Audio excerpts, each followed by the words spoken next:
wrote the preface to the Critique of Political Economy, and in it produced a very summary account of his ideas.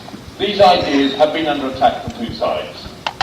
From one side, which isn't present on the platform, and therefore I don't intend to deal with it hardly at all, has been the attack from the side of mechanical materialism, which reduces human action in history just to a passive effect of material changes.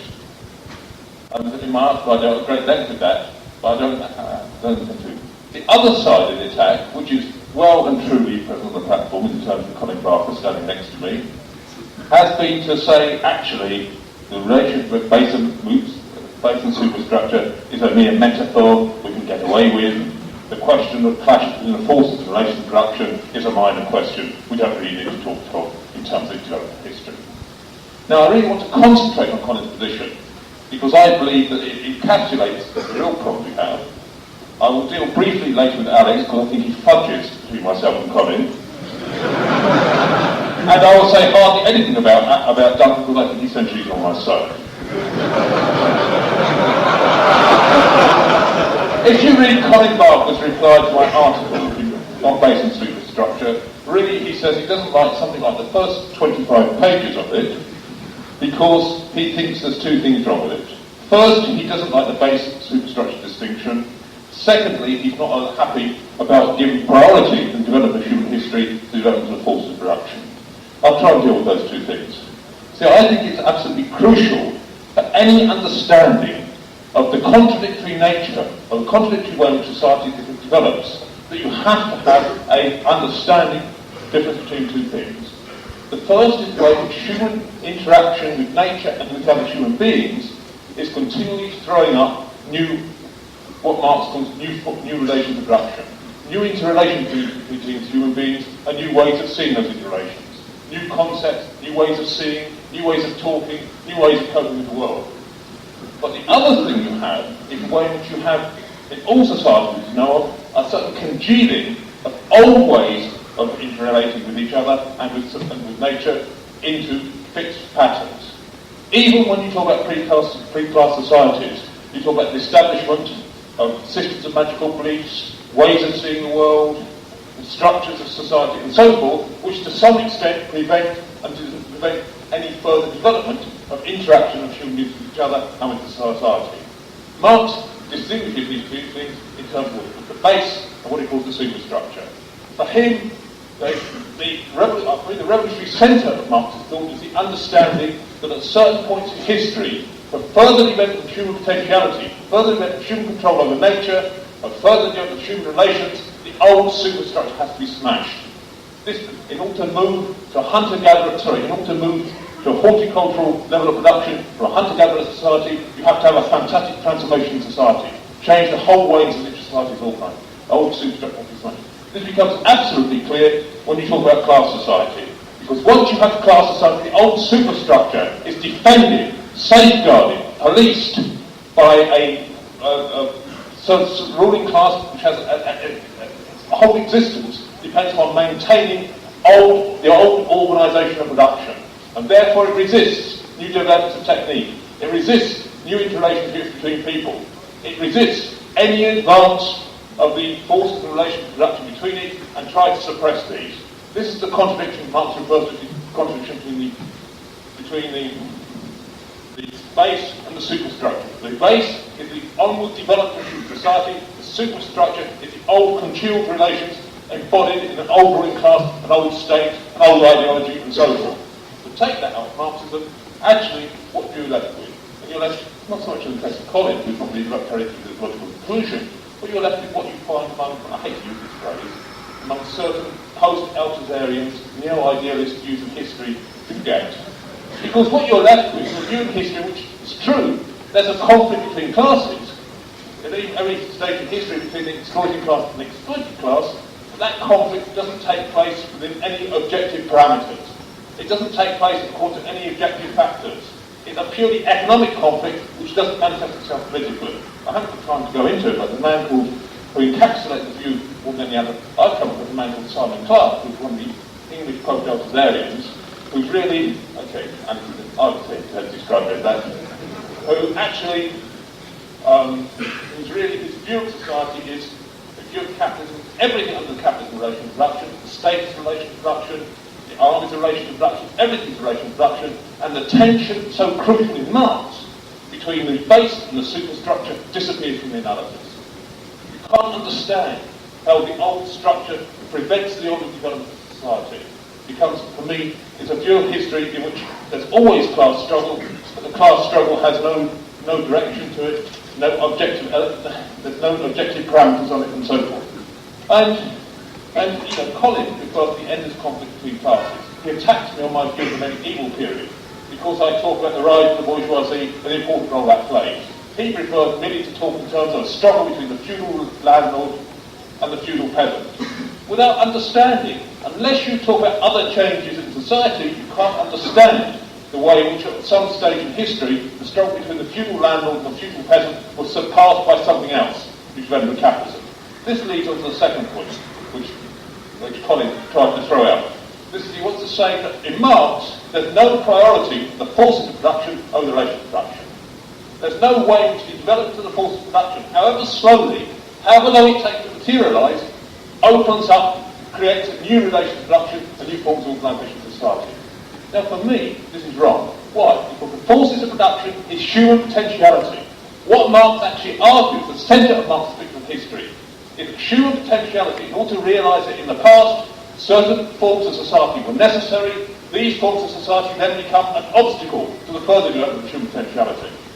And Marx also argues, because human beings actually don't like slaving away, slogging off, never resting, never talking, never relaxing with each other, therefore there's a certain tendency in human beings to try all the time to develop new, more efficient, less tiresome, less tedious ways of producing, more happy, nice ways of living.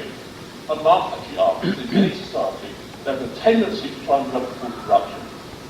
Of course, the old relation to production prevented this development of form of production. There's always a tension between the two.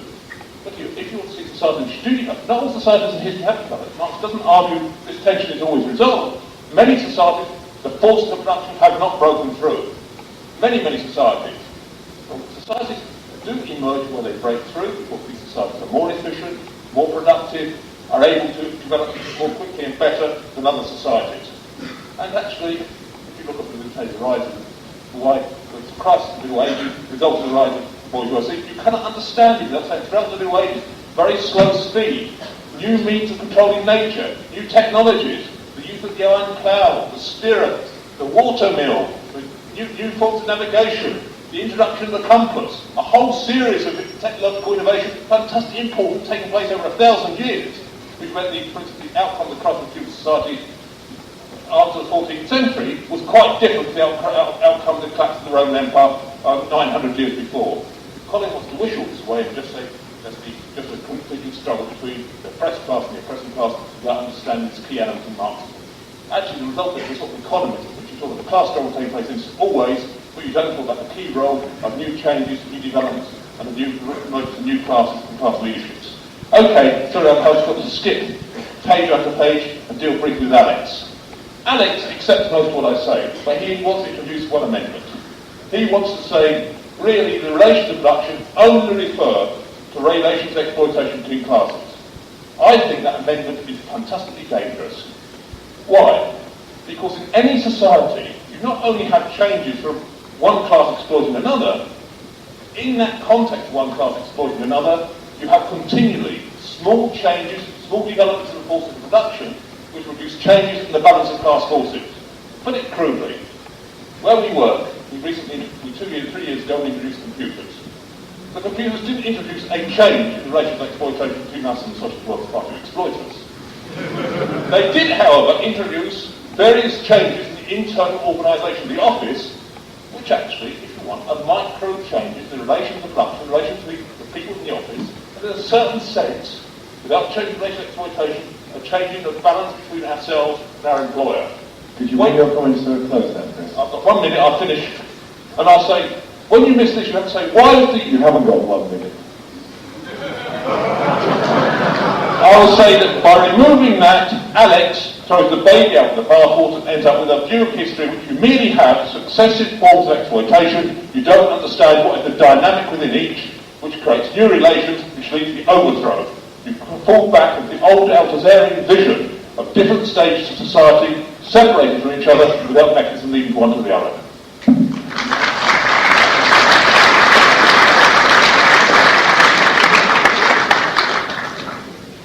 Comrades, I'm not going to directly answer what Chris has had to say. I want to take a bigger risk, and like Colin amongst the three bears, I want to argue the case for abandoning the language of base and superstructure entirely. Oh, good. I want to argue that in 1857, Marx actually had an off day. And that problems which he was trying to deal with in 1857 in that preface, the language which he used, if you note, he didn't very much use elsewhere, and that he had a whole series of other ways of trying to grapple with the same problems that he's also trying to grapple with in the preface. That the reason that I don't like the language of base and superstructure is fundamentally that I think it has a number of bad effects. Because what time and again in the hands of Marxists it tends to do is to end up dividing, like Gaul, if you ever read Caesar, divides Gaul into three parts. It divides the world into three parts: the forces of production, the relations of production, and the superstructure, or even worse, the base and the superstructure. And then we get comrades asking silly questions. It provokes silly questions, this rigidification. On the one hand, we'll have a comrade came to me and said, does the permanent arms economy belong to the base or the superstructure? Or as another comrade wrote in the journal, in the title of an article, is the family part of the superstructure? And I think that the very language provokes these kinds of silly questions. It also, if you read the preface, there is very little in the preface a stress on something which is absolutely fundamental to Marxism, which is the whole stress on human production, productive activity, human creativity, on praxis or practice or whatever term you want to use. It's liable constantly to mechanical interpretation.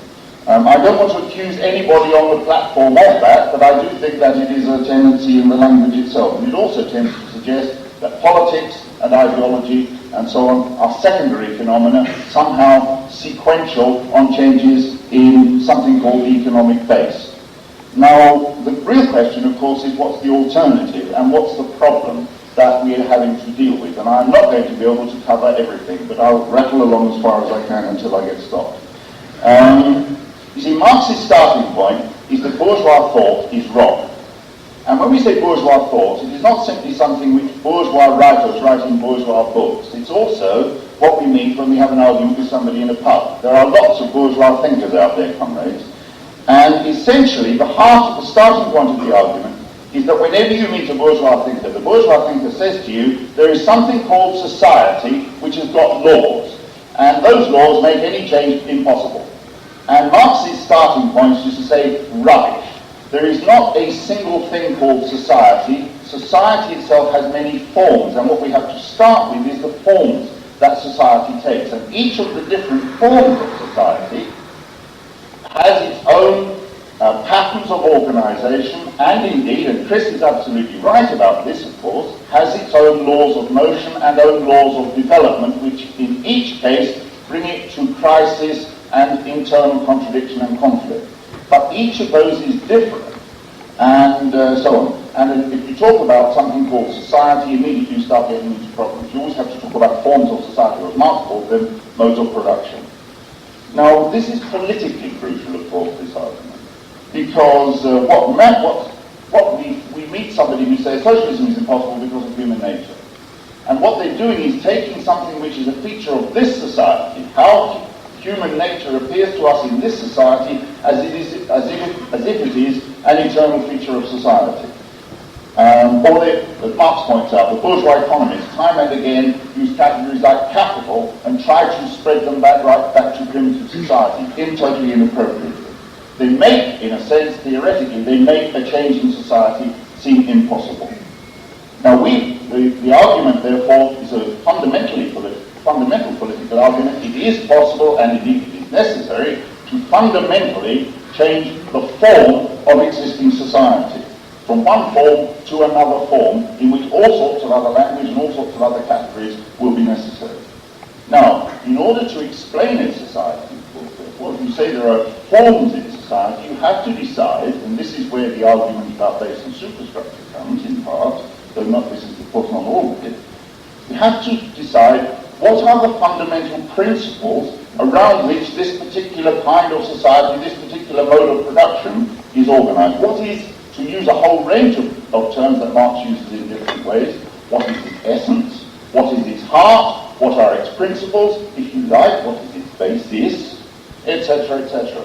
And Marx, of course, had a specific proposal about this, which he put in the third volume of Capital, which he says, if you want the key, another metaphor, to unlock the innermost secret of any form of class society, he said what you have to look for is the way in which surplus labour is pumped out of the immediate producers, the direct producers. That, he says, is the starting point for understanding capitalism, for understanding feudalism, for understanding antiquity, or whatever. The key to it is the way in which surplus labour is pumped out. And I have to say, very briefly, that you can't that isn't all, because in each case you have actually to go on and see what else that implies, because you can't understand feudalism. For example, if you simply say, how is it pumped out, you don't see that that necessarily implies that the lords have got on their behalf forms of coercion, that the state, therefore, is part of that essential definition of what is at the heart of the mode of production and so on. Similarly, that competition is necessarily part of the definition of capitalism, as is the capitalist's power to control his own property, and therefore, in some sense, the state is part of that core, that essence, that heart, if you want to use that language still, that base, that basis. Now, of course, there's a problem with this, and that is, of course, that you can't grasp the complexity of any given society simply by saying that's all there is to it, because it isn't. And let me take an example. There was a discussion the other night about child abuse, and there was a comrade who stood up in the discussion, and I won't name him, in fact I don't know his name, and he said fairly early on in the discussion, child abuse is produced by capitalism. And because everybody behaved very well at Marxism this year, nobody actually groaned out loud. But of course, at one level you have to say, of course, the comrade is absolutely correct, but at another level you think, thank God the discussion went on to demonstrate there is a great deal more complexity to this problem than simply saying capitalism produces child abuse. Because it is all the intervening arguments and all the complexities which actually make that basic proposition feasible. And a proper account of the question has to take account of all the intervening levels in the argument. Now, base and superstructure says always tends to propose there's just base and there's just superstructure. The same with the question of women's oppression, etc., etc., etc. There are a whole series, to use the language of Marx, of mediations between one and the other. And I think we need to have a framework in which we think, which recognizes not just two levels of an argument, but a whole series, and that will affect the way in which we talk about history, and I haven't said anything about history at all. But nonetheless, we will have to have a sense of that complexity. And it seems to me that time and again, the language of base and superstructure pulls us away from a proper recognition of that complexity, and I would rather that we looked around in all the rest of Marx, and the rest of Marxist thinking since, for better language and better ways of expressing these problems. We have to, Marx was very clear about it in relation to Ricardo. Ricardo tried to reduce, and this is the problem of reductionism, trying to reduce prices simply to values. And he said, therefore, Ricardo failed to explain a whole series of things. You have to go through a whole set of steps in the argument to go from the core value relations, the production of surplus value, to arrive at prices. In fact, if you were to apply the language of base and superstructure to the structure of Marxist capital, you'd have to say prices are part of the superstructure. Which would confuse a lot of comrades who think economics is about prices, and surely that's part of the base, and so on. In other words, you get into terrible confusions into this sort of thing. Anyway, I will stop because my time is running out by announcing that 2 years ago, two comrades who I won't name so as not to embarrass them, and I formed the Society of the Materialist Enemies of the Base and the Superstructure. It's called SMEBS, and you can join at the end.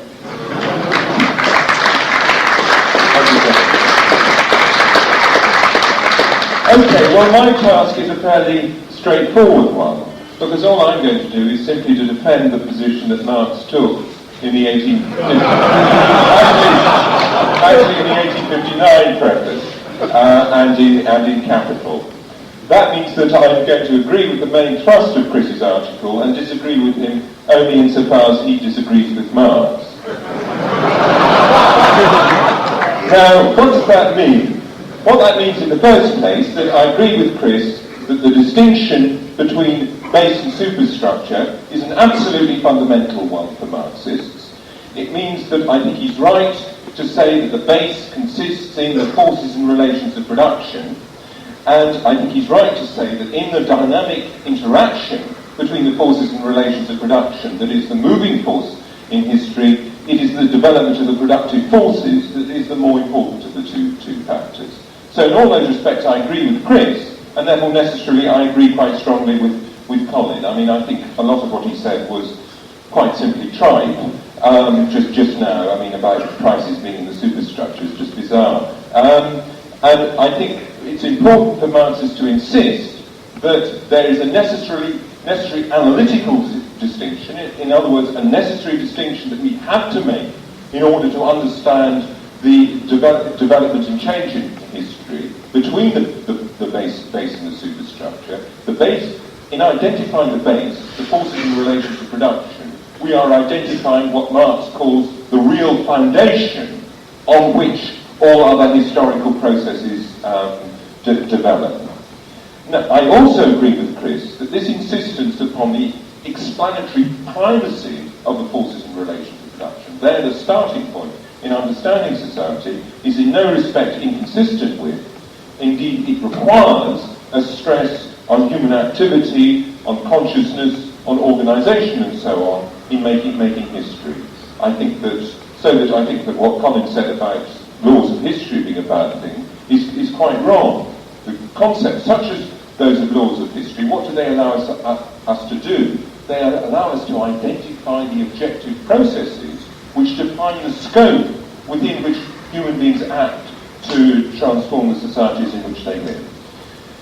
The problem with Chris's position is that some of the formulations he uses actually open the door to the kind of,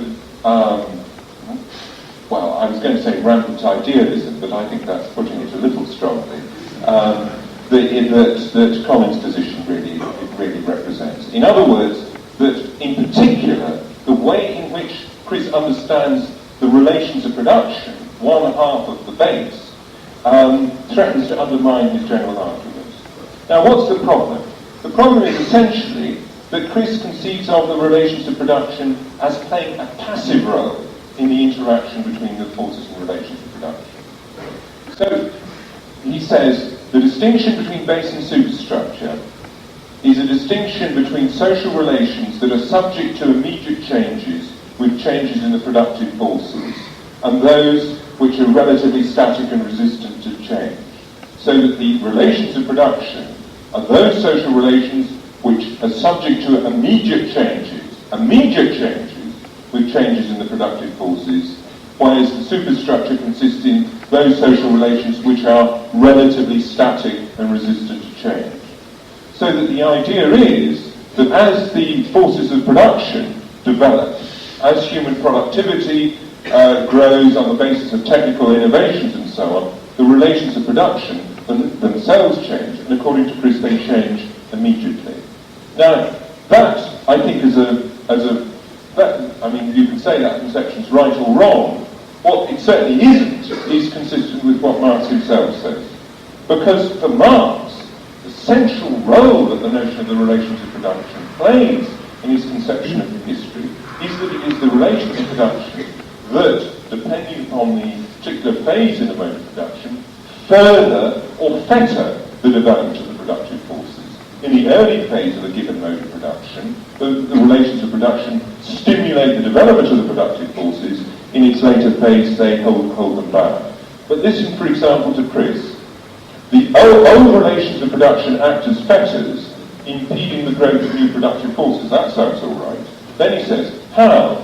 Because of the activity of the superstructure in trying to stop new forms of production and exploitation that challenge the monopoly of wealth and power of the old ruling class. So that the idea is it's the superstructure, what Chris called in his introduction, congealed social relations, not the relations of production, which hold back the development of the productive forces. If you like, for Chris, the fundamental contradiction that historical materialism is about is the contradiction between the productive forces and the superstructure, not between the relations, the forces and relations of production. Now, I think the source of the problem lies in the fact that Chris is a very broad and vague conception of what the relations of production are. In particular, he sees them as any form of social interaction, any social relationship involved in production. The trouble with that is that Marx himself sees some social relations as part of the productive forces, so that in Capital Volume 1 he talks about the labour process, which is essentially the kind of forms of social cooperation that a particular set of productive forces involve. So that for Marx, the kind of changes in the forms of social cooperation, if you can call them anything as developed as that occur in the offices of socialist workers, that change with the introduction of new technology, would be a change in the labour process. But for Marx, the labour process is part of the productive forces. It's not part of the relations of production. Marx's own conception of the relations of production is narrower. It's focused on two things. It's focused on the one hand, the relations of effective control over the means of production and over labour power, the relations of effective control by the ruling class, the exploiting class, over the means of production, and arising on the basis of those relations of control, a particular form of exploitation. So let me just read the key quotation from Capital Volume 3, which Colin slightly misrepresented. The specific economic form in which unpaid surplus labour is pumped out of the direct producers determines the relationship between rulers and ruled. It is always the direct relationship of the owners of the conditions of production to the direct producers. Listen, Colin, a relationship always naturally corresponding to a definite stage in the development of the methods of labour, and thereby social productivity, which reveals the innermost secret of the social structure. So there we have the idea that relations of production consist in the way in which the exploiters control the means of production and the forms of exploitation that arise on it. So it's a very specific and definite conception of the relations of production in Marx. By contrast, I think Chris effectively dissolves the contradiction between the relations and the forces of production. Now, does any of this matter? It matters, I think, for two reasons.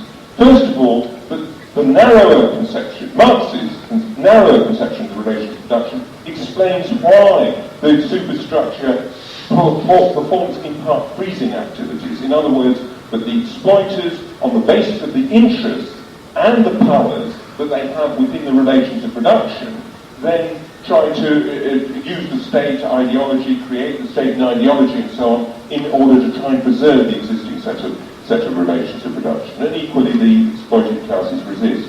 Secondly, and this is the crucial point, conceiving the superstructure as necessarily conservative, necessarily playing a stabilising role, which is how Chris does conceive of it in his general definition of these key concepts, is inconsistent with his absolutely correct stress on the role of consciousness and activity in his historical materialism. In other words, by the conceiving the superstructure as necessarily a conservative force, he opens the door to the kind of argument that Colin puts forward, which is really to say that all these sharp, hard, clear definitions that Marx goes in for, like the distinction between base and superstructure, are inconsistent with human activity and the stress on the class struggle in history. If we compare Marx again, we see that Marx doesn't see the superstructure as simply a conservative, stabilising force freezing existing relations of production.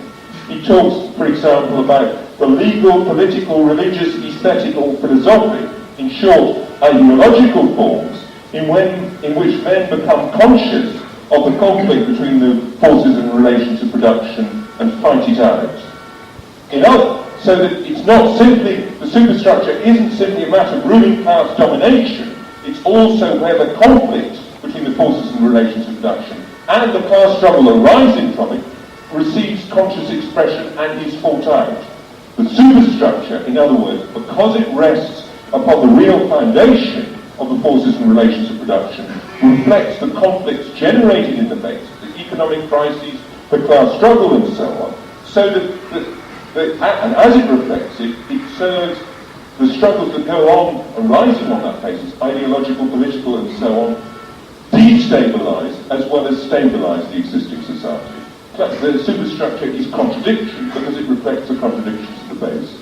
So that the conclusion I draw, quite simply, is that I agree with Chris's general approach on base and superstructure, but some of the concepts he uses has the effect of undermining his overall argument. And that is unfortunate, and that does create the danger then that people who essentially want to reject the distinction for far, far worse reasons than Colin does. Colin wishes to do so simply further to develop and clarify Marxism, but people with very bad intentions who want to attack Marxism can then use the problems in Chris's formulations to reject Marxism directly.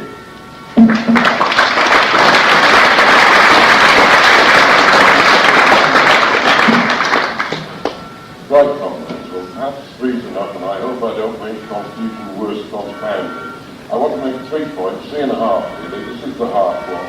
I do not accept Chris's formulation of the contradiction inherent in Marxism and so on and so forth, for reasons which I have written about elsewhere, and people who are interested can read it. I will merely say that on the general question of method, in reality, the apparent contradiction between determinism and voluntarism, will, and so on, is not a matter of some formula which you can construct a version of it. It is in the reality. In short, I've gone on too long about this already. The old adage about TV, do not adjust your set, the fault is in reality. And I think that Chris's discussion, initial discussion of this question, is marred by the fact he doesn't wholly accept that. However, maybe it's a polemical point. Now we come to the second point, which is important. Colin is wrong, simply wrong, about what he says Marx thought about relations of production and forces of production. Now, of course, I don't suggest that there's any question that Marx was wrong. Let us be quite clear what Marx understood by them and what most of us always thought was the correct thing. You see, the forces of production include at least 2 things.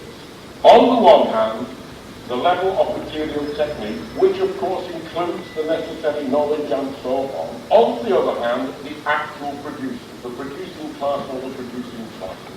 That's the forces of production. And it's as long as we stick to that, quite narrowly, no confusion can arise.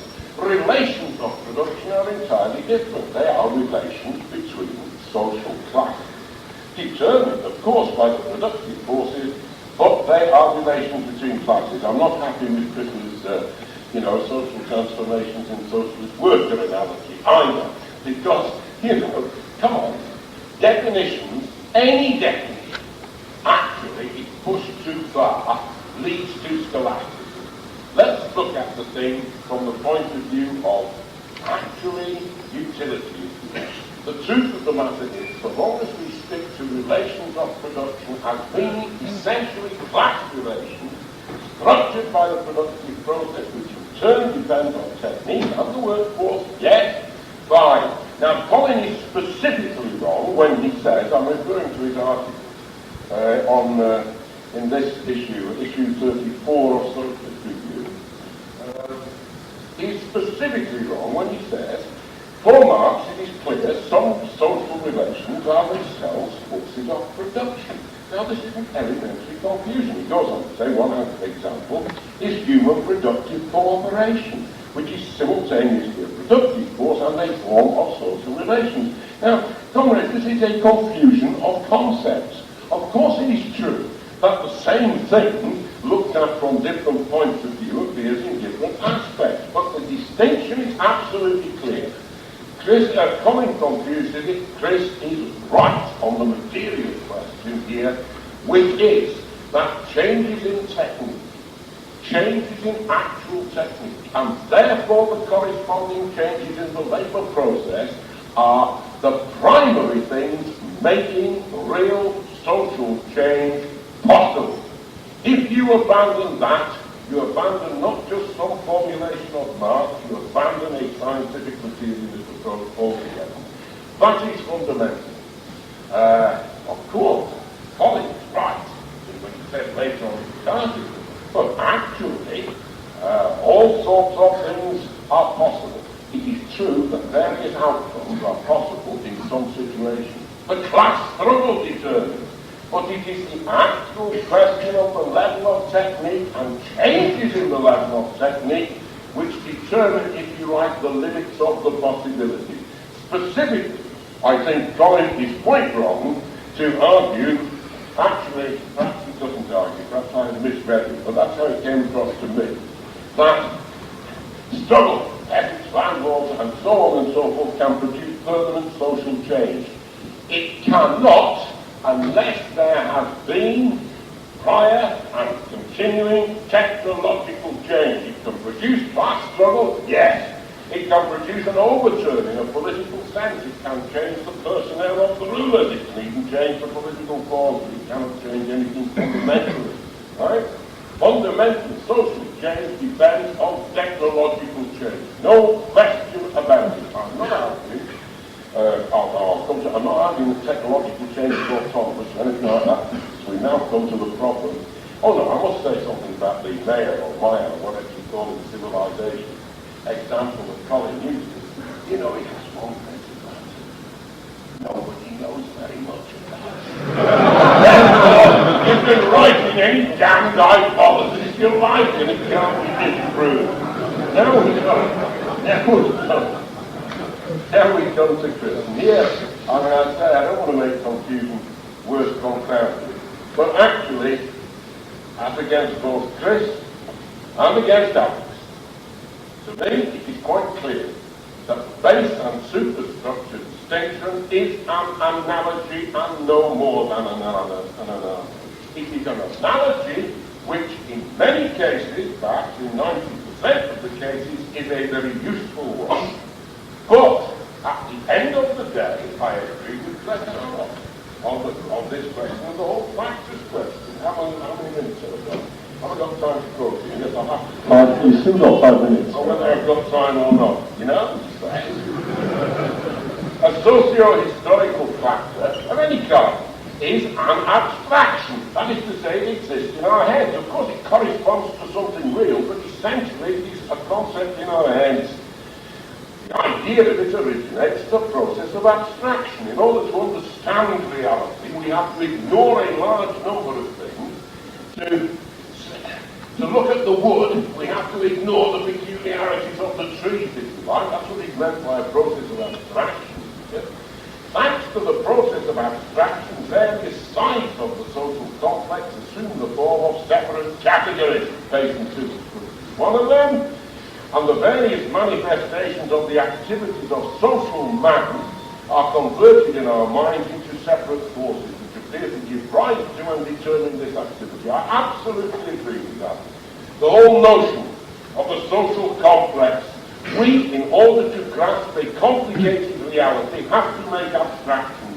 Whether those abstractions are valid or not is determined at the end of the day by their utility and by nothing else. Now, Chris takes all this analogy altogether too seriously. Altogether too seriously. The base and superstructure, of course, includes development. I do agree with Alex on this. Includes the ideological development. Ideological superstructure, as well as the theory. Bodies of people are abstracted from the productive process. All the rest of it, yes, he takes it too seriously. I'll try and show very briefly why this is so. Chris's model in his article actually fits a very large number of situations. It is the situation in which cumulative technological change, a bit here, a bit there, actually alters the productive process, modifies the relations of production, yes, and eventually, of course, against the resistance of a rigid or semi-rigid superstructure, we come back to Marxist formulation and then we focus on it. It will fit most cases, but it won't fit most cases. Come on, comrades. If we take the superstructure in its narrow sense, the sense of the personnel, it is simply not true that the gradual change from below, everything from fundamentally from below, and then the superstructure is essentially conservative, and then eventually it gets overthrown, won't it? Come on. Look at the 20th century. I was the 19th, never 15th to forget time. What about the first 5-year plan? Total transformation of Russian society. Of course, rooted in the previous class struggle and the continuing one, yes, but where was the motive? Where was the motive for it? It was from the superstructure, it was from the state. Now, that is shocking to mechanical Marxists who've learned the formula, yes, base, change, actually it's not a reality, and it is not. Late 19th century, bourgeois revolution in Japan had significant elements of the same thing. On that, let us look at our own French historical record. A major change, and actually an important stage in the transformation of feudal property relations into bourgeois models, the Reformation in this country, was not actually carried out as a result of an upheaval from below, not even as in Germany and in Scotland, as a result of what we might call a factional struggle between different elements of the old feudal class. On the contrary, it was carried out by the state for its own reasons, by the superstructure, Henry VIII. Renaissance prince who didn't need to learn from Machiavelli. The truth of the matter is that having acute financial and other problems, the point is, more than a third of all the landed property in the country, and landed property at that time, you can say, very, very roughly equals property, as the Marxist said, changed hands in a decade. A whole new layer of bourgeois, and so on, oriented on commodity production without any of the inhibitions of the old quasi-feudal church-landed structure and so on and so on. It's not true that that was as a result of things in Chris's model. Chris's model is fine as a general proposition. It is too rigid and therefore makes himself vulnerable to criticism, someone such as Colin has made, and it's too rigid, basically. Come on, they can't off his facts. The abstractions exist in our head. They do correspond to a reality, yes. Could you start a changing reality, I am finishing, a changing reality, which actually can change in a whole series of different ways, depending on the course of the time. So not true that the superstructure is always simply rigid and resistant, not true that the course of change is always from below.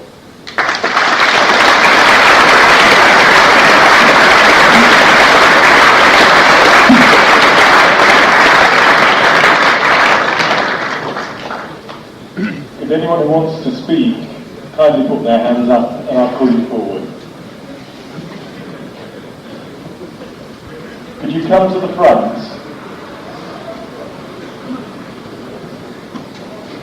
After I've seen you, I'll indicate you should come forward.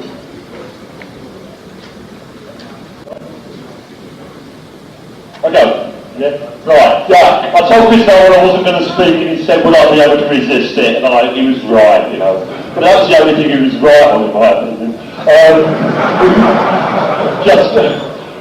Almost the only thing, apart from knocking Colin Barker, but I won't bother with that, everybody else did that so effectively. Duncan made me speak, because Duncan hit on what I think, Duncan was so right about the state, and the state's role in terms of the 5-year plans, in terms of the Reformation and so forth.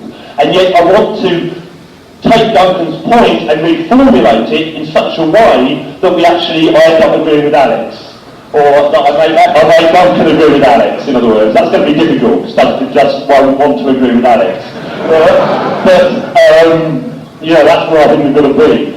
Why? Because I think actually we have to understand that what was involved, for example, at the time of the Reformation, was the state changing as part of a massive change in the relations of production.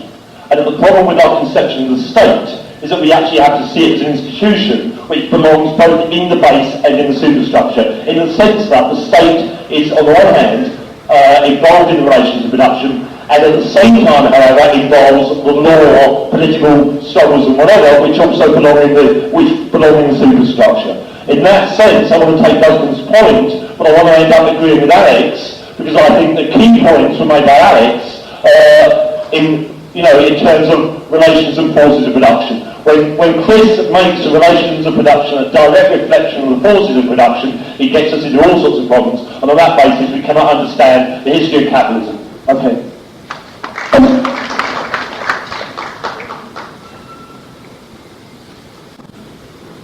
I've never used one of these things before. I've got 3 minutes to tremble with it. I would like to say I agree precisely with what Colin Barker says, that a certain phenomenon, that to say that a certain phenomenon is simply caused by capitalism gets us nowhere. It's no explanation, and that we need a richer analysis. I would like to ask him, where is this richer analysis that he calls for? And secondly, does this mean that an economic revolution is not sufficient to alter factors in society which he mentioned, such as the oppression of women, which are often simply said to stem from capitalism, but I would say this is no explanation whatsoever and gives us no real analysis for change.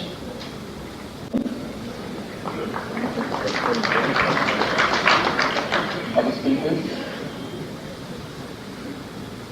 Yes, Colin. Could you please put your hand up if you want to speak, and I'll call you forward.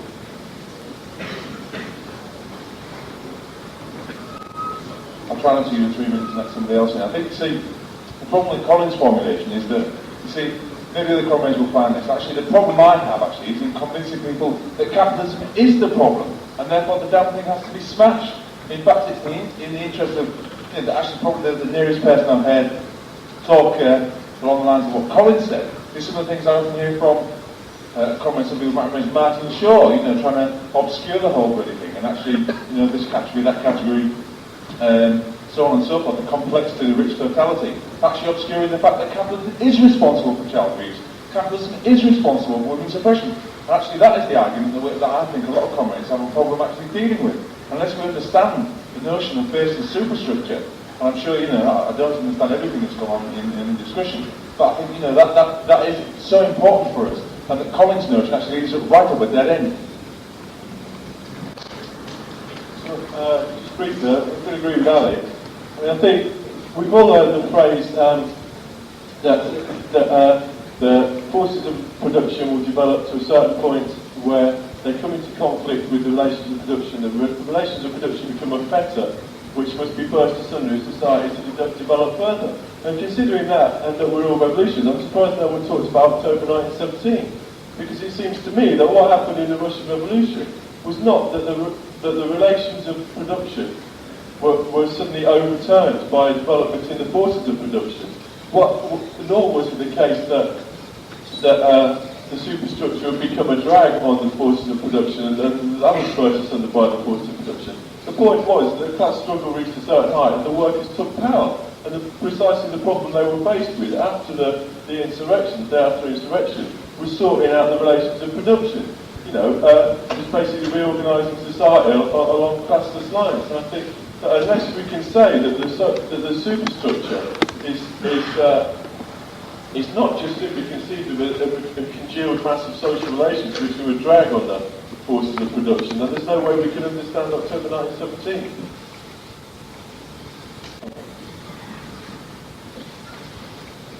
Yeah, I'm absolutely convinced that the place of the superstructure argument is right, but it seems to me that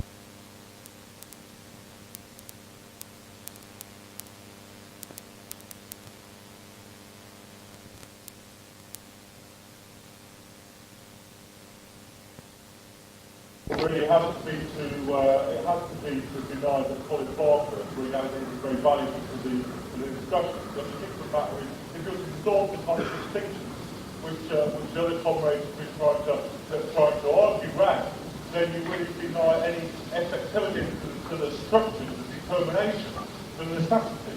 So that part of history, you really resolve it in the kind of voluntarism that's really close to the kind of socialist humanism of E.P. Thompson into a really strong understanding of Marxism in the way that we do.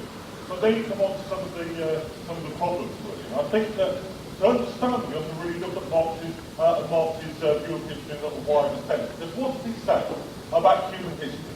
It's the attempt that human beings make to wrench a living from the natural world around them and entering into that relationship with nature, they also inevitably enter into social relations amongst themselves. In other words, there is a productive relationship with the productive forces, the tools, the mechanisms which people try to bring the living society from nature around them.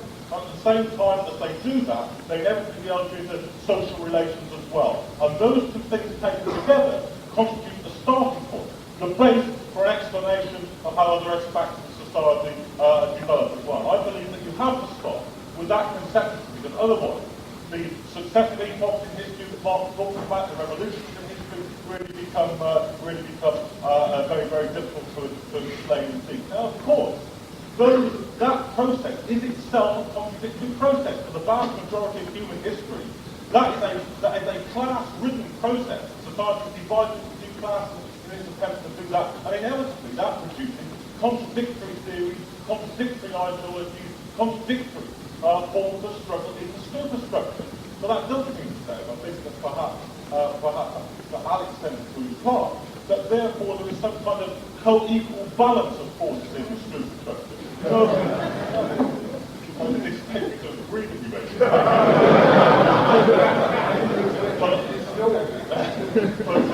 we know that people should. The point is, of course, that the social relations are inevitably class relations of domination and subjection of the exploiter and exploited, and that also reproduces itself inside the institutions of the superstructure itself. It is the way that we need to formulate that relationship between the basic superstructure, I believe, is in terms of necessary conditions for change in society and sufficient conditions in change in society. Of course, changes in the productive base, in the way in which society produces, are the necessary conditions for change, but they are not sufficient. They can be the same changes in the base of society can lead to change, can open up the possibility of change, but do not inevitably open up the possibility of change. Otherwise, the project of consciously fighting for a socialist revolution would be either a pointless or an unnecessary one. And that's also the way I believe in which we have to look at what Duncan said about the 5-year plan. The development of Russian history at that point, the 5-year plan was one possibility out of two. One of the other possibilities was the perspective of permanent revolution. That wasn't the only outcome of the nature of productive resources of the base, if you like, of society at that time. It was one of those. Therefore, the productive forces in the base is quite right to point out. But that is the element which gives the coherence, the direction, the necessity, the determination of history, but it is not the sufficient condition for explaining history. That's why Marx formulated it in terms that men like their own history, but not in conditions of their own choosing.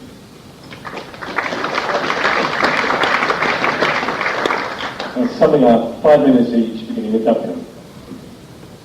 Right, comrades, most important question raised by Paul Lagarde.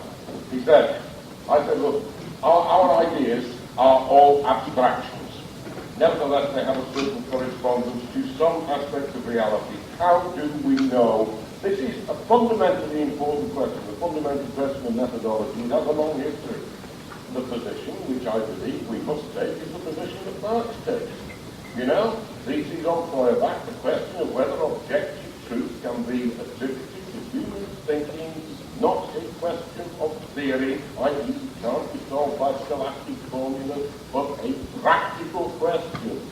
In practice, man must read the truth, etc., of his thinking. Now that, to me, is the essence of the scientific method. Why am I reasonably confident the structure of modern physics, however much it may have to be modified in the light of subsequent events, is substantially correct? Because the engineering products actually work. Now, that is not as some people say, people who say that belong with Plato and everything with Hegel too and so on. That is the point. Now, we have a problem. There is a chain, and sometimes a very long chain of inference between the practice, right, that we can relate to and the theoretical ideas. That is, again, something here, it's a problem built in. We have to make the attempt, and we have also to accept, therefore, the provisional nature of our thinking at any given time.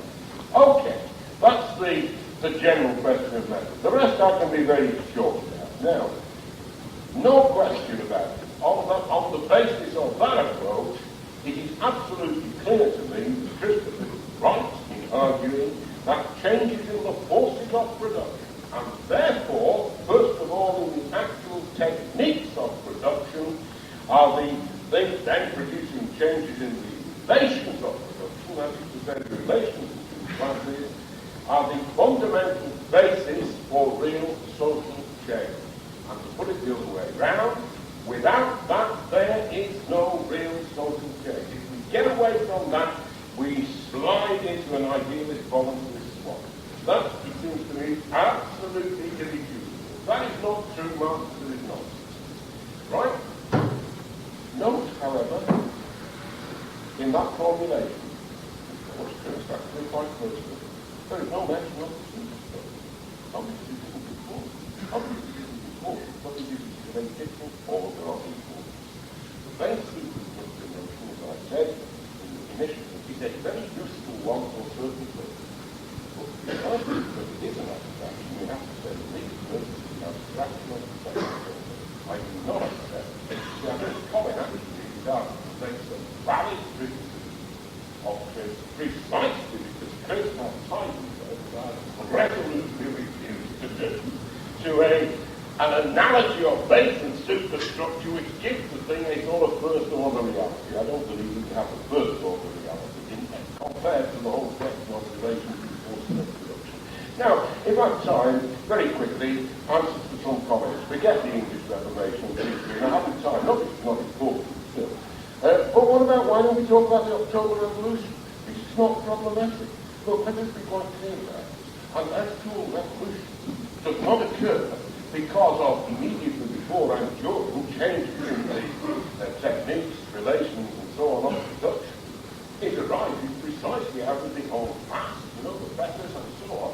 And of course it's determined, as Trotsky pointed out, not by changes in the base, but by swift changes in the consciousness of masses of people, right? Swift changes in consciousness, ideology, and so on and so forth. You see, again, we mustn't construct a rigid set of notions which lead us actually obscure our view of reality. As Marxist 1859 formulation, I think is right. But that doesn't mean to say that it explains what happened between 1916 and 1918. Of course it doesn't. It was never meant to. It meant as a general historical perspective. It is said that, I argue that in certain circumstances, the state, and if the notion of a superstructure has any reality at all, and I think it does, right? Nobody will disagree that the state is part of the superstructure, okay? I argue that in certain circumstances, Chris's model, that the superstructure as a whole is resistant to change and so on and so forth will not do. It does not fit all cases. And various comrades try loyally defending what they believe to be orthodoxy to show that this isn't true in relation to the 5-year plan and so on. Frankly, comrades, you are talking nonsense. You are talking nonsense? No, come on, there's no point in bustling one another off. Let us Of course it's true, John Rees said, the 5-year plan, the decisive victory of Stalinism, the creation of bureaucratic state capitalism is only one possibility. Of course that's true. It's also utterly irrelevant to the discussion. The point I made was that this massive and important change did not result from the process as described by Christopher, but precisely by action from the state, the core of the material superstructure. I also quoted other examples which contain large elements in it. To conclude, comrades, I do not say that people who don't agree with this, that, or the other by analysis of the forces, relations, and so on of production are reformists, or they're on the road to reformists. I do say, however, comrades, you're wrong.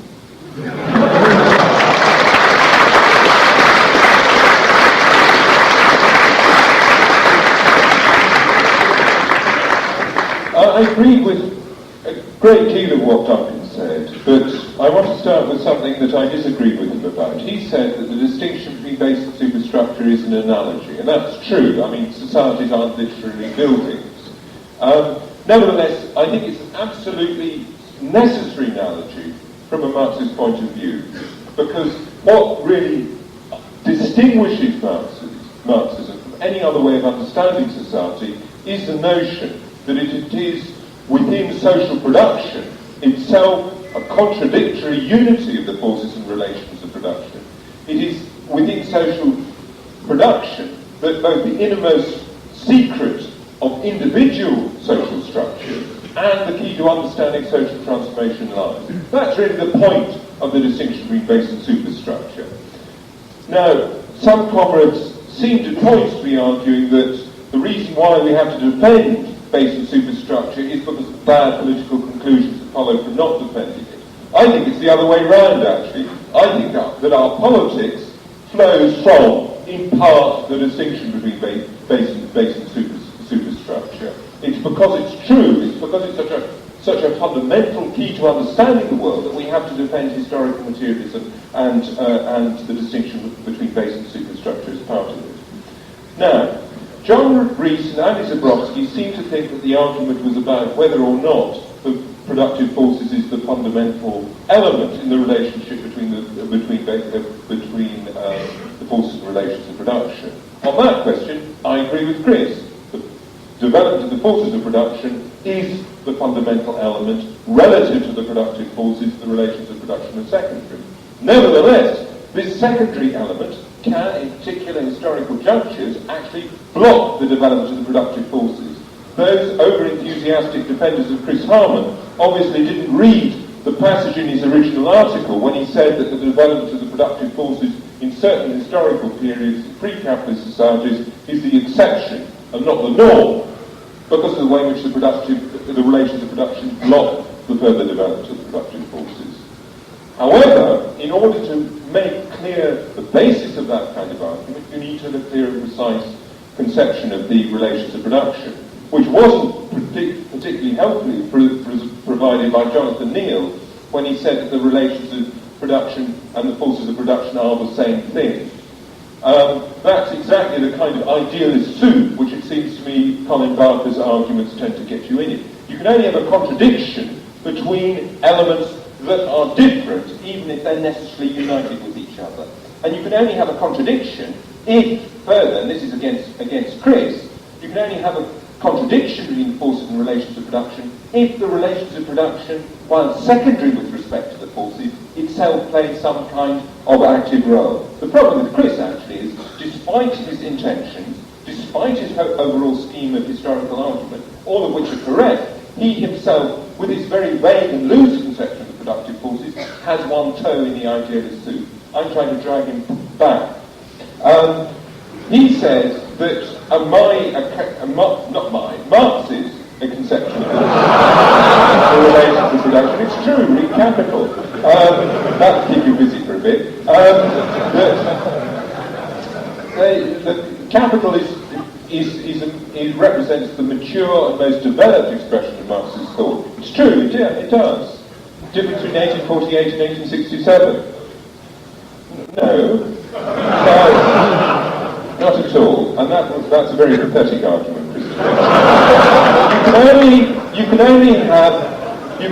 Chris says that Marx's conception of the relations of production makes it impossible to account for the historical dynamic and development history. I think, on the contrary, unless you have a conception of the relations of production that shows that relations of production exist in contradiction with the forces of production, which Marxist does and Chris's doesn't, because he sees the relations of production changing constantly in response to the forces of production, then you can't fully develop Marx's notion of the central dynamic of history. The final point is, without that conception of the relations of production, Marx's, without that conception, Duncan on this is absolutely right, and so was Pete Green, you can't explain the way in which the superstructural factors play an active role in history, the way in which the state ideology in particular situations promote change and don't hold change back. So really, Chris the crucial thing really is that Chris, in overall terms, is right.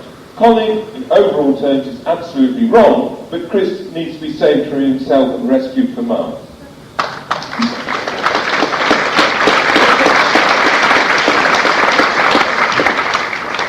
Just to swat a couple of flies first.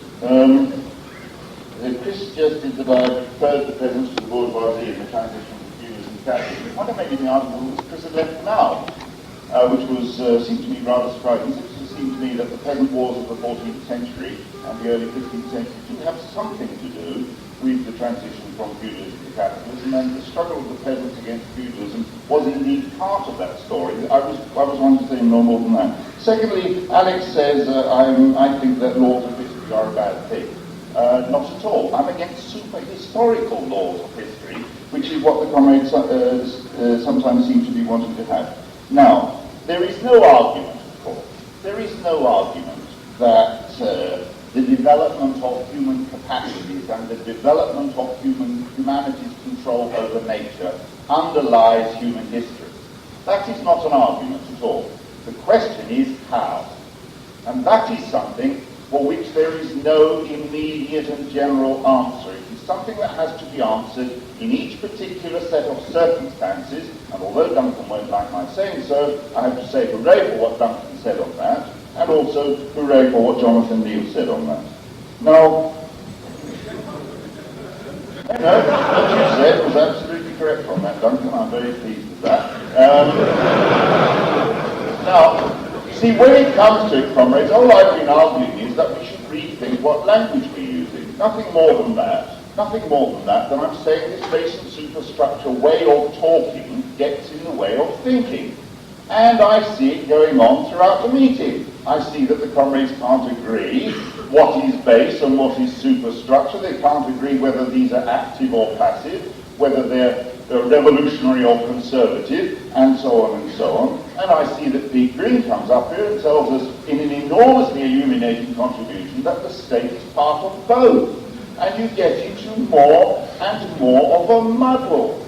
That's what happens because of the use of this language. Now, there's a problem though, because one comrade did support me, and I want, unfortunately, to distance myself from the comrades who support me.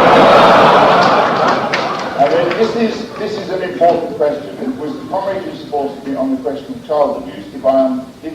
I may be misreading what the comrade said, because things were said in relation to what she said and to what I had said, which neither of us did say. So let me be clear. I am not arguing, and I don't know if the comrade is or not, but I am not arguing that we need a separate factors theory of to understand capitalist society and the position of women in it, and so on and so on, as do the bourgeois feminists, that there is capitalism here and patriarchy here, and they're two separate things that then need to be combined.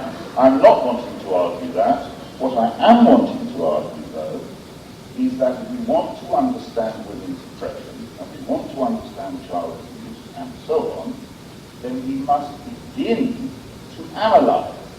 That is to say that the problem is what we must not do and what we will not convince people with is a reductionist analysis which simply says it is class and it is capitalism that explains these problems. What we have to do is trace the link, which is not that we should refuse to analyze. What we must begin to do and what we must continue to do is to develop the analysis. Now, my view, and this possibly is very heretical, is that we don't yet have an adequate theory in that area. That is my view. And I think that we need to develop such a theory. And I feel that I said to Lindsay yesterday in a discussion that I thought that in her work on the family, she would, at a certain point, have to break with the language of base and superstructure in order to complete that analysis. We absolutely need to have the analysis that shows how everything knits together. And I think that base and superstructure, and some of the ways in which that is used in particular, gets in the way of that absolutely necessary understanding that we need to develop in order to win the argument with other people. Final, since I seem to have half a minute left, a final opportunistic point. The Society for the Materialist Enemies of the Base and Superstructure will note it is, of course, a typical opportunist formation, because if it turns out that my argument is wrong, you can join anyway, because, of course, we are the enemies of the base and of the superstructure. Thank you.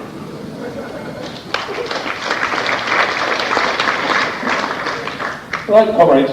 First, very briefly, Colin. Basically, he's saying, because words are sometimes misused, we will stop using them. If he'd read Hegel, he'd know that any attempt to use the concept of developing ordinary discourse to grasp the complexities of an ever-changing, ever-developing world leads to contradiction. It doesn't mean we stop speaking. And the fact that I would argue very, very hard indeed the basic notions we have in Marx, force of production, relation of production, and the superstructure are a prerequisite for developing the sort of complex arguments we want. If you don't have them, then you have no guiding thread to understand the development of human history. You end up, and it came from Jonathan Hill, unfortunately, I sat there and I thought, this is Max Weber. You have development of capitalism because you have development of capitalism.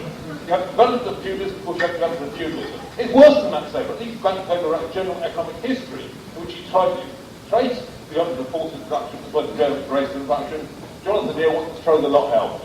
And we have to understand the tendency of human beings to develop their control over nature and the way in which this leads to changing their relations with each other, which enables us to understand how you move from one epoch of production to another epoch of production. Without that, history is just a series of accidental, different modes of production that you can't understand the transition from one to another. But secondly, Alex on relation to production. I don't want to make a mountain out of this, but since he claims to quote Marx, I will quote Marx. The bourgeoisie cannot exist without constantly revolutionising instruments of production and thereby the relation of production, and with them the whole relations of society. Marx on a bad day in 1848. Marx, in the social production of their life, benefits a definite relation independent of their will, independent of relations of production which correspond to a definite stage of the development of their material productive forces. Why does it matter? Because actually Marxism is about how history developed through social production. Social production means people have cooperative relations with each other. But at a certain stage in history, as well as cooperative relations, you get exploitative relations. And then actually there's a tension between the two. Further production means further development of cooperative relations. The exploitative relations cramp that, prevent the development. And actually the people associated with exploitative relations then build a whole superstructure, a state, an ideology, and so forth, to preserve their position and to win the fight which has been fought out. Now, when you talk in these terms, you can see that actually changes in the force of production, small changes in the social relations of production, which alter the balance of forces between the classes. Put crudely, the Tsarist bureaucracy, the Tsarist rule to Russia, for their own reasons, built the state-owned Putilov works in the middle of the Tsarist capital, St. Petersburg. In doing so, they didn't alter the class relations in Russia, if by that you mean the fact that it's exploited. What they did do was build a vast, expand vastly the Russian working class, alter the balance of class forces in society. By doing so, they signed their own death knell. And we have to say, in any society, it is those changes, if you want to call them micro-relation production, which alter the balance of forces, which then challenge what Marx calls not just relation production, epochal relation production. Actually, if you read your Capital properly, Alex, produce a contradiction with the epochal relation production, which open up a period of total crisis. Now, what happens to the superstructure in this situation? Here, I think Duncan hit a straw man. In fact, I should have written another section in my article that dealt with it. The idea, I do say in my article, that the superstructure is designed by the old ruling class to preserve its position. Therefore, it tries to free the relation of production. What happens when society enters into deep crisis? Marx says there's two alternatives. I think I should add a third. Marx says you have the victory of one or other, you have the victory of the rising class or the mutual destruction of the contending classes. Actually, historically, the third alternative. The superstructure splits. The bodies, the people concerned with the state bureaucracy, with running society, with maintaining social cohesion, split, and one section of them begins to develop a view in which it seeks a new way of reorganising society and maintaining its position. But that's not to break with the basic body of the theory, the framework of the theory. It's to understand it, and you can add other elements to it. You see, Trotsky referred to the party as the superstructure of the rising class. If you want to say the struggle which is fought at the end of the day, not just struggle between classes, struggle between superstructures, between political organisations, ideological organisations, and so forth. But to understand that, and I think we've been a bit confused by Colin, and I think that I do think both Duncan and Alex tell you the fudge of it. To understand that, you cannot understand it without the framework. You cannot understand it without the framework. You can't build You need scaffolding to erect a building. Of course, if you just rely on the scaffolding, the building will never get erected. If you throw the scaffolding away, if you throw all the scaffolding away, as Colin wants to, or bits of it away, as Alex is tempted to, then you end up with that explanation whatsoever.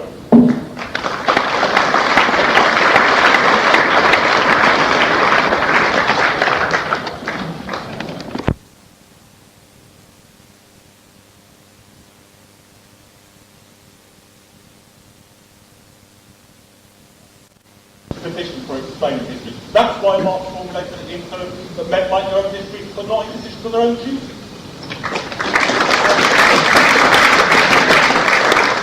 Something like 5 minutes each, beginning with Duncan. Right, comrades, most important question raised by Paul Majar is that, I said, look, our ideas are all abstractions. Nevertheless, they have a certain correspondence to some aspects of reality. How do we know? This is a fundamentally important question, a fundamental question of methodology. It has a long history. The position, which I believe we must take, is the position that Marx takes. You know, this is on Feuerbach, the question of whether objective truth can be attributed to human thinking, not a question of theory, i.e. it can't be solved by scholastic formulas, but a practical question. In practice, man must prove the truth, etc., of his thinking. Now that, to me, is the essence of the scientific method. Why am I reasonably confident the structure of modern physics, however much it may have to be modified in the light of subsequent events, is substantially correct? Because its engineering products actually work. Now that is not, as some people say, vulgar. People who say that belong with Plato and everything, Hegel too, and so on. That is the point. Now we have a problem. There is a chain, and sometimes a very long chain of inference between the practice, right, that we can relate to, and the theoretical ideas. That is again, that's an inherent problem built in. We have to make the attempt, and we have also to accept, therefore, the provisional nature of our thinking at any given time. Okay, that's the general question of method. The rest I can be very short about. Now, no question about it. On the basis of that approach, it is absolutely clear to me that Christopher is right in arguing that changes in the forces of production, and therefore, first of all, in the actual techniques of production, are the things then producing changes in the relations of production, that is to say, the relations between classes, are the fundamental basis for real social change. And to put it the other way round, without that, there is no real social change. If we get away from that, we slide into an idealist voluntary swap. That, it seems to me, absolutely irrefutable. That is not true Marxism is nonsense. Right? Note, however, in that formulation, of course, Chris actually quite personal, there is no mention of the superstructure. Obviously, it isn't important. Because it is a different order of importance. The base superstructure notion, as I said in the initiative, is a very useful one for certain purposes. But because it is an abstraction, we have to say at least that it's an abstraction of the second order. I do not accept it. Colin actually is out based on valid criticism of Chris, precisely because Chris has tied himself, as I resolutely refused to do, to an analogy of base and superstructure which gives the thing a sort of first order reality. I don't believe that it has a first order reality compared to the whole question of relations with forces of production. Now, if I have time, very quickly, answer to some comments. Forget the English Reformation and history, and I haven't time. Not it's not important still. But what about, why don't we talk about the October Revolution? Because it's not problematic. Look, let us be quite clear about it. An actual revolution does not occur because of immediately before and during changes in the techniques, relations, and so on of production. It arises precisely out of the old past, the fetters and so on, and its course is determined, as properly pointed out, not by changes in the base, but by swift changes in the consciousness of masses of people, right? Swift changes in the consciousness, ideology, and so on and so forth.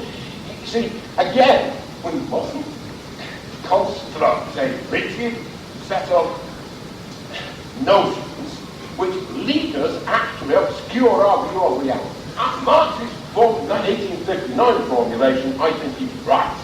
But that doesn't mean to say that it explains what happened between 1916 and 1980. Of course it doesn't. It was never meant to.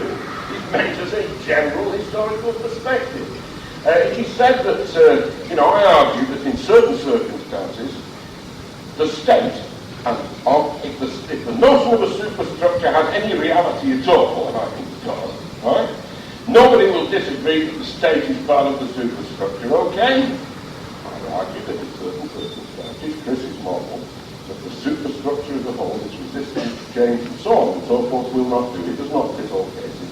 Various comrades try loyally defending what they believe is the orthodoxy to show this isn't true in relation to the 5-year plan and so on. Frankly, comrades, you are talking nonsense. You are talking nonsense? No, come on, there's no point in bustling one another off. That is Of course it's true, as John Rees said, the 5-year plan, the decisive victory of Stalinism, the creation of bureaucratic state capitalism is only one possibility. Of course that's true. It's also utterly irrelevant to the discussion. The point I made was that this massive and important change did not result from the process as described by Christopher, but precisely by action from the state, the core of the material superstructure. I also quoted other examples which contain large elements in it. To conclude, comrades, I do not say that people who don't agree with this, that, or the other by analysis of forces, relations, and so on of production are reformists or are on the road to reformists. I do say, however, comrades, you're wrong.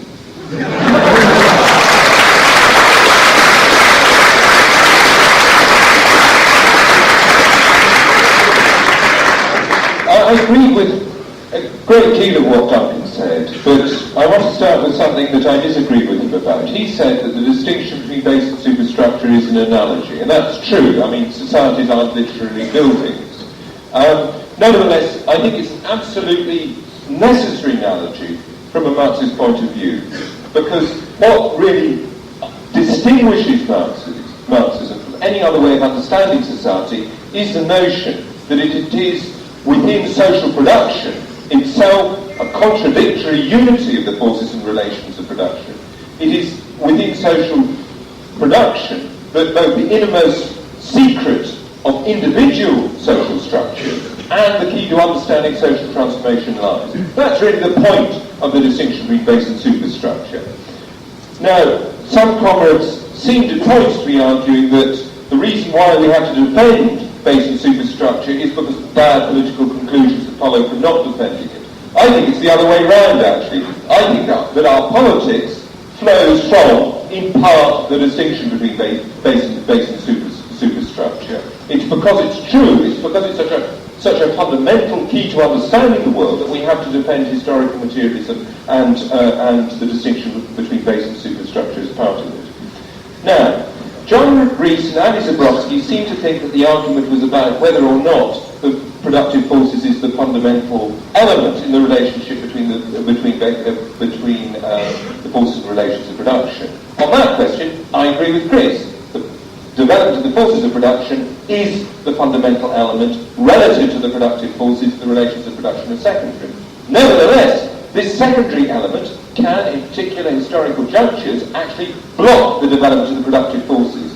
Those over-enthusiastic defenders of Chris Harman obviously didn't read the passage in his original article when he said that the development of the productive forces in certain historical periods in pre-capitalist societies is the exception and not the norm, because of the way in which the relations of production block the further development of the productive forces. However, in order to make clear the basis of that kind of argument, you need to have a clear and precise conception of the relations of production, which wasn't particularly helpfully provided by Jonathan Neal when he said that the relations of production and the forces of production are the same thing. That's exactly the kind of idealist soup which it seems to me Colin Barker's arguments tend to get you in it. You can only have a contradiction between elements that are different, even if they're necessarily united with each other. And you can only have a contradiction if, further, and this is against Chris, you can only have contradiction between the forces and relations of production if the relations of production, while secondary with respect to the forces, itself plays some kind of active role. The problem with Chris actually is, despite his intentions, despite his overall scheme of historical argument, all of which are correct, he himself, with his very vague and loose conception of the productive forces, has one toe in the idealist soup. I'm trying to drag him back. He says that Marx's conception of the relations to production, it's true, read Capital. That'll keep you busy for a bit. The Capital it represents the mature and most developed expression of Marxist thought. It's true, it does. Difference between 1848 and 1867. No, not at all. And that's a very pathetic argument. Chris says that Marx's conception of the relations of production makes it impossible to account for the historical dynamic and development history. I think, on the contrary, unless your conception of the relations of production shows that relations of production exist in contradiction with the forces of production, which Marxist does and Chris's doesn't, because he sees the relations of production changing constantly in response to the forces of production, then you can't fully develop Marx's notion of the central dynamic of history. The final point is, without that conception of the relations of production, Marx's, without that conception, Duncan on this is absolutely right, and so is Pete Green, you can't explain the way in which the superstructural factors play an active role in history, the way in which the state ideology in particular situations promote change and don't hold change back. So really, Chris, the crucial thing really is that Chris in overall terms is right. Colin in overall terms is absolutely wrong, but Chris needs to be saved for himself and rescued for Marx.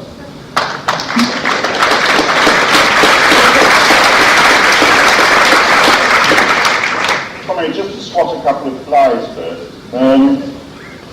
Chris suggested that I preferred the peasants to the bourgeoisie in the transition from feudalism to capitalism. What I made in the argument was Chris had left now, which seemed to me rather surprising. It seemed to me that the peasant wars of the 14th century and the early 15th century did have something to do with the transition from feudalism to capitalism, and the struggle of the peasants against feudalism was indeed part of that story. I was going to say no more than that. Secondly, Alex says, I think that laws of history are a bad thing.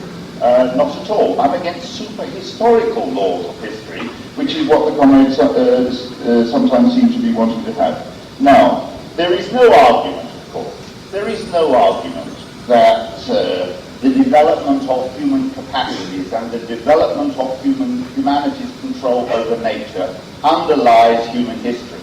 That is not an argument at all. The question is how. And that is something for which there is no immediate and general answer. It is something that has to be answered in each particular set of circumstances, and although Duncan won't like my saying so, I have to say hooray for what Duncan said on that, and also hooray for what Jonathan Neal said on that. Now, what you said was absolutely correct on that, Duncan. I'm very pleased with that. Now, you see, when it comes to it, comrades, all I've been arguing is that we should rethink what language we're using. Nothing more than that. Nothing more than that. I'm saying this base and superstructure way of talking gets in the way of thinking. And I see it going on throughout the meeting. I see that the comrades can't agree what is base and what is superstructure. They can't agree whether these are active or passive, whether they're revolutionary or conservative, and so on and so on. And I see that Pete Green comes up here and tells us in an enormously illuminating contribution that the state is part of both. And you get into more and more of a muddle. That's what happens because of the use of this language. Now, there's a problem though, because one comrade didn't support me, and I want, unfortunately, to distance myself from the comrade who supported me. I mean, this is an important question. It was the comrade who supported me on the question of child abuse. I may be misreading what the comrade said, because things were said in relation to what she said and to what I had said, which neither of us did say. So let me be clear. I am not arguing, and I don't know if the comrade is or not, but I am not arguing that we need a separate factors theory of to understand capitalist society, the position of women in it, and so on and so on, as do the bourgeois feminists, that there is capitalism here and patriarchy here, and they're two separate things that then need to be combined. I'm not wanting to argue that. What I am wanting to argue, though, is that if we want to understand women's oppression, and we want to understand child abuse, and so on, then we must begin to analyse. That is to say that the problem is, what we must not do and what we will not convince people with is a reductionist analysis which simply says it is class and it is capitalism that explains these problems. What we have to do is trace the link, which is not that we should refuse to analyse. What we must begin to do and what we must continue to do is to develop the analysis. Now, my view, and this possibly is very heretical, is that we don't yet have an adequate theory in that area. That is my view. And I think that we need to develop such a theory. And I feel that I said to Lindsay yesterday in a discussion that I thought that in her work on the family, she would, at a certain point, have to break with the language of base and superstructure in order to complete that analysis. We absolutely need to have the analysis that shows how everything knits together. And I think that base and superstructure, and some of the ways in which that is used in particular, gets in the way of that absolutely necessary understanding that we need to develop in order to win the argument with other people. Final, since I seem to have half a minute left, a final opportunistic point. The Society for the Materialist Enemies of the Base and Superstructure will notice is, of course, a typical opportunist formation, because if it turns out that my argument is wrong, you can join anyway, because, of course, we are the enemies of the base and of the superstructure. Thank you.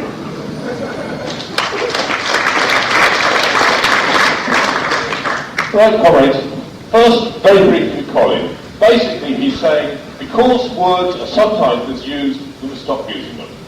If he'd read Hegel, he'd know that any attempt to use the concept of developing ordinary discourse to grasp the complexities of an ever-changing, ever-developing world leads to contradiction. It doesn't mean we stop speaking.